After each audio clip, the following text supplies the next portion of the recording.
जी साकेत आपके पास आएंगे, लेकिन फिलहाल जो बड़ी खबर आ रही है दर्शकों को वो बता दे। नीतीश कुमार पर गिरिराज सिंह ने बड़ा हमला बोला है। लालू के 2017 के ट्वीट के जवाब पर ये निशाना जो है वो साधा गया है। गिरिराज ने कहा है सांप आपके घर घुस गया है। ये देखिए, ये वो ट्वीट है, सांप आपके घर घुस गया है। लालू प्रसाद यादव का ट्वीट जो है 2017 का, उसे कोट करते हुए गिरिराज सिंह ने कहा है सांप आपके घर में घुस गया है। केंद्रीय मंत्री गिरिराज सिंह खुद हमारे साथ इस वक्त फोन लाइन पर जुड़ चुके हैं। गिरिराज जी, सांप आपके घर में घुस गया है, अब आप आगाह कर रहे हैं। नहीं, मैं इस पर मैंने कुछ नहीं, मैंने तो केवल जो लालू जी ने कहा था उसको बताया हूं। और आज तेजस्वी जी कभी उनको पलटू चाचा कहे थे, पलटू राम, मैं उन्हीं सब चीजों को याद दिला रहा हूं। मैं अपने मुंह से कुछ नहीं आज तक नहीं कहा, तो अब क्या कहूंगा। 2013 में जब वो हमको छोड़ के गए थे तब नहीं, तो अब आप मान रहे हैं कि वो सांप है? अब नहीं, ऐसा है, लिखा तो आपने सर। लालू जी ने जो कहा वो मैं कह रहा हूं। अगर लालू जी आज लालू जी की पार्टी में गए तो वही मैं उन लोगों को बता रहा। तो लालू जी ने जो कहा आप आज उसे सच मान रहे हैं ना सर, तभी तो आपने कोट करते हुए लिखा है कि सांप आपके घर में। देश को बता रहा हूँ, देश को बता रहा हूँ कि ये तेजस्वी अपने पिताजी के कमेंट को भी देखे और सुने। हमने कभी उनको पलटू राम नहीं कहा, हमने कभी उनको सांप घुस गया ये नहीं कहा, हमने नहीं कहा कि गिरगिट की तरह रंग बदलते हैं। ये सब के सब लालू जी ने कहा या तेजस्वी जी ने कहा। आपने कुछ कहा नहीं और कुछ ना कहते हुए भी बहुत कुछ कह दिया। आपका ये कोट जो है, ये जो ट्वीट है, ये बहुत कुछ बता रहा है। लेकिन फिलहाल आज जब नीतीश कुमार फिर से सीएम पद की शपथ लेंगे, क्या लगता है आपको महागठबंधन सरकार का भविष्य क्या नजर आ रहा है? हम कोई ज्योतिषी नहीं है। महागठबंधन का भविष्य नीतीश कुमार का स्वार्थ से भरा हुआ है। और जब से ये 77 से चुनाव लड़े तब से अब तक उनकी नीति और नियत को उन्होंने लगता है कि अपने फ्रीज में रख देते हैं। बातें तो बड़ी अच्छी करते हैं, लेकिन उसको फ्रीज में रख देते हैं और फ्रीज में रख करके फिर अपनी सीढ़ी चढ़ने का वो एक लूडो खेल खेलते थे। सांप का मात और सह का खेल वो खेलते रहते हैं और उनको किसी से कोई मतलब नहीं। यही लालू जी ने भी अपनी चिट्ठी में लिखा था और वही मैं कह रहा हूं कि 2013 में वो हमसे अलग नहीं हुए थे।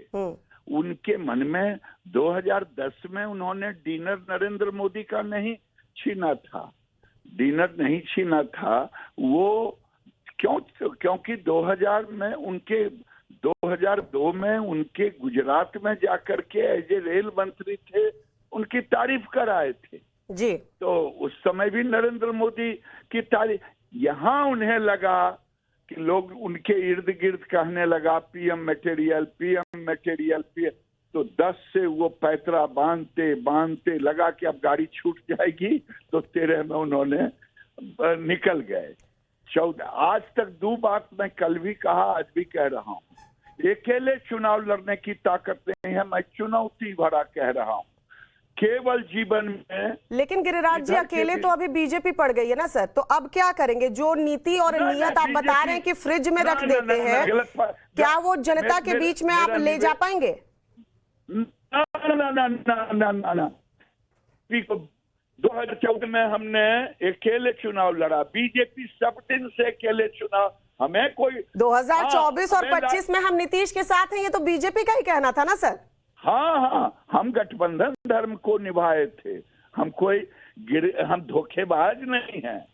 हमने 43 सीट आया, 74 था तो भी माना, इसलिए हमने गठबंधन धर्म को निभाया। मैं केवल उनके उस झूठ को रख रहा हूं जो वो लोगों को बताने की कोशिश कर रहे हैं कि बीजेपी हमारी पार्टी तोड़ रही थी, बीजेपी हमारी खरो। ये मैं कह रहा हूं देहात की कहानी है। मैं बार बार कहता हूं बिहार में कानने का मन यानी रोने का मन हुआ तो कह दिया कि आंख में गिर गया है खुट्टी, मैंने कोई।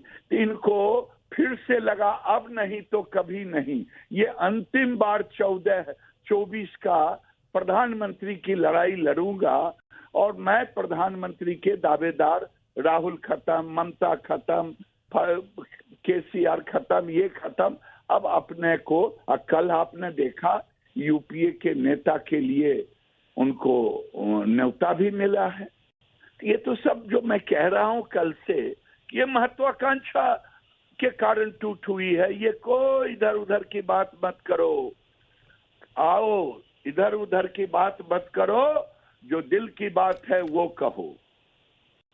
आप जब नियत पर सवाल उठा रहे हैं मुख्यमंत्री नीतीश कुमार के, तो अभी फिलहाल अगर बात करें कैसे जनता के बीच इसे लेकर जाएंगे गिरिराज जी, कि आज तो वो फिर से मुख्यमंत्री की शपथ ले लेंगे और वो अपनी बात भी जनता के बीच रखेंगे, तो बीजेपी की स्ट्रेटेजी क्या रहने वाली है, किस तरीके से बताएंगे? ना करें, आप चिंता ना करें, बीजेपी की स्ट्रेटेजी, बीजेपी की बातें हम कहेंगे ही न, कहना शुरू कर दिए हैं। ये सब बीजेपी की बात ही तो कह रहा हूँ। यही सांप वाली बात कह के आज धरना देंगे, फिर सड़क पर जनता से ही इंटरेक्ट करेंगे ना, मीडिया में इंटरेक्शन से थोड़े ही कुछ होता है। ये जनता से इंटरेक्ट करके महत्वाकांक्षा को बताएंगे कि अपनी महत्वाकांक्षा के आगे नीति और नियत, विकास, बिहार सबको तिलांजलि दी। चलिए, बहुत बहुत शुक्रिया गिरिराज जी हमसे बातचीत करने के लिए। गिरिराज सिंह ये केंद्रीय मंत्री जो साफ तौर पर ये कह रहे थे कि देखिए हम जनता के बीच जाएंगे और जनता को बताएंगे कि ये नीतीश कुमार की महत्वाकांक्षा थी, ये उनकी नीयत ही ऐसी थी कि उन्होंने जनादेश का अपमान किया। लेकिन साथ ही साथ सांप वाली बात जो उन्होंने कोट की है, जो ट्वीट किया है, वो कहीं ना कहीं ये बता रही है कि अब किस तरीके से तेवर जो है बीजेपी के बदल रहे हैं और अब बीजेपी आक्रामक हो रही है। साकेत का रुख कर लेते हैं। साकेत, जो ट्वीट किया है गिरिराज सिंह ने, खुद कोट किया है लालू प्रसाद के ट्वीट को, और उनका ये कहना भी था जब हमसे बातचीत कर रहे थे कि देखिए हम नहीं कह रहे, हम तो बस याद दिला रहे हैं, लेकिन शब्द तो अब उनके भी हैं। अब सांप कहे जा रहे हैं नीतीश कुमार, अब बीजेपी हमलावर होगी और अब नीतीश की राहें और भी मुश्किलों भरी होने वाली है।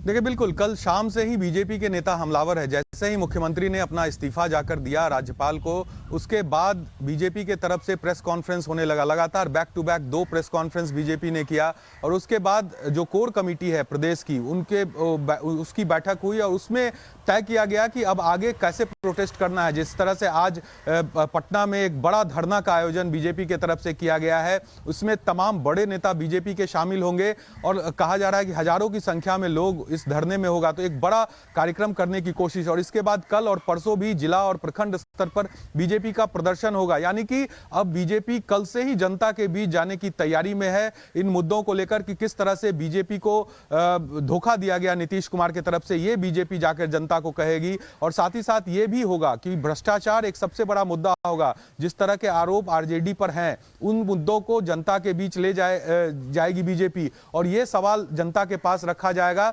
जैसा कि हमारे सोर्स बता रहे हैं कि आखिर नीतीश कुमार ने ये जो बीजेपी को धोखा दिया है, इसके पीछे की क्या मंशा है उनकी, वो सबसे अहम है। क्योंकि जो कहा जा रहा है कि अब नीतीश कुमार 2024 का लोकसभा चुनाव देख रहे हैं, उनको विधानसभा चुनाव से बहुत मतलब नहीं है। जो मुख्यमंत्री की कुर्सी है वो आने वाले समय में वो तेजस्वी को देकर और लोकसभा की राजनीति करेंगे और इसकी जो शुरुआत है वो हो चुकी है। क्योंकि जो जेडीयू के नेता हैं, चाहे उपेंद्र कुशवाहा हो या दूसरे नेता, अब वो ये बात फिर से कहने लगे हैं कि प्रधानमंत्री का चेहरा और प्रधानमंत्री के लिए सबसे उपयुक्त नाम नीतीश कुमार है। और यही चीज 2013 में जब बीजेपी का साथ नीतीश कुमार ने छोड़ा था, उस समय भी यही चीजें हुई थी। लेकिन जब लोकसभा का चुनाव हुआ तो नीतीश कुमार के पास कि वो जो पीएम कैंडिडेट खुद को बताना चाहते, जो आसपास के उनके लोग हैं, वो कहते हैं कि पीएम मटेरियल है, तो ये आखिरी मौका नीतीश कुमार के पास होगा। अब देखने वाली बात ये होगी कि 2024 में क्या कुछ होता है। साकेत, नजर हमारी बनी हुई है इस बड़ी खबर पर आपके पास और